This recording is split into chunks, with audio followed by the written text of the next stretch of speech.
This video is a demonstration of the leak test cycle, how to manage the cycle, how to change the recipe if necessary, and how to get an output as a result of the leak test cycle. So in order to start a leak test cycle, we have to log in, and we can log in as an operator or as a supervisor or an administrator. So I'm going to log in as an operator.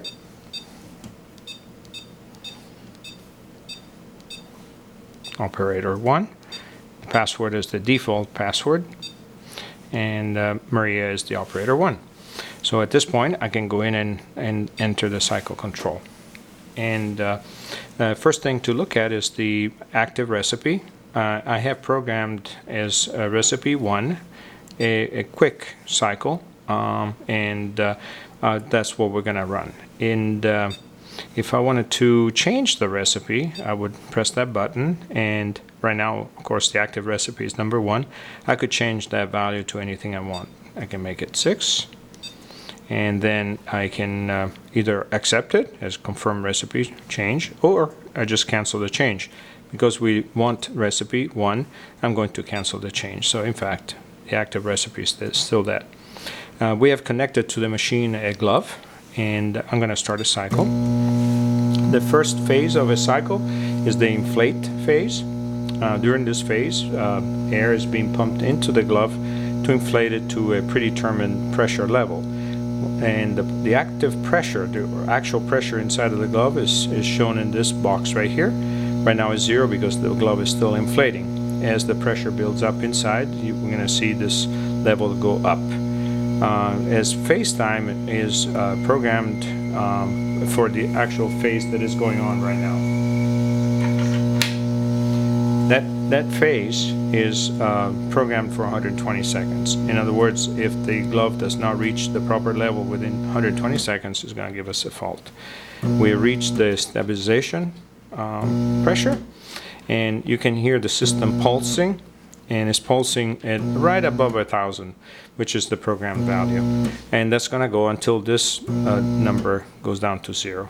When that's finished at 0, we switch into deflate. We're going to deflate to a starting pressure, and once the pressure reaches the deflate programmed deflate pressure, then we start the leak test cycle.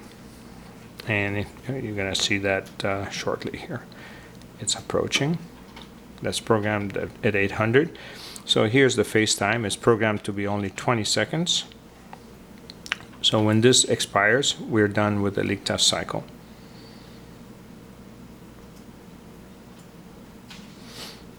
We're almost there. There we go. You can hear the beeper. The system passed. And that means that the end pressure is higher than the programmed fail pressure that is as part of the parameter set. The total leak test cycle was 1.5 minutes. As I said, it was programmed to be a very short cycle. In order to get an output, notice there's no output button showing here. We have to enter 2 bits of information, the glove ID and the isolator ID. So for the glove ID, let's just put number 1. And for the isolator, let's just say number 10. That's once that's programmed in, then the output results comes in, and now we can. The output is progressing, and the system is programmed to output to a printer, a remote printer. So you can see that from the home screen. See the green button on the remote. For the remote is active. So now we can go back into this. This is the previous test, and I can show the printout that we just printed, and that shows all the results of the test. So here's the test results. Basically, what you see here, of course, the date, today's date, and the leak test time. That's the serial number of the unit. This shows the login information, which is the operator 1 and Maria. And then this actually shows the various parameters that were used for the system for running that test. It was the active recipe was 1, and it was defined as quick cycle. And the overpressure value was 1,000 pascals. The starting pressure was 800. pass-fail 700, and these are the other two values that were we saw actually in operation. 120 seconds for inflate time, and then 20 seconds for stab time, and 20 seconds for leak test cycle. The system was programmed to run a gauntlet. And then these are the results right here. This is the key bit of information. As we saw from the screen, it was a passing test. The glove number was number 1 that we entered. The isolator number was number 1.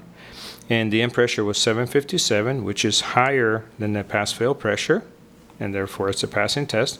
Total cycle time was 99 seconds.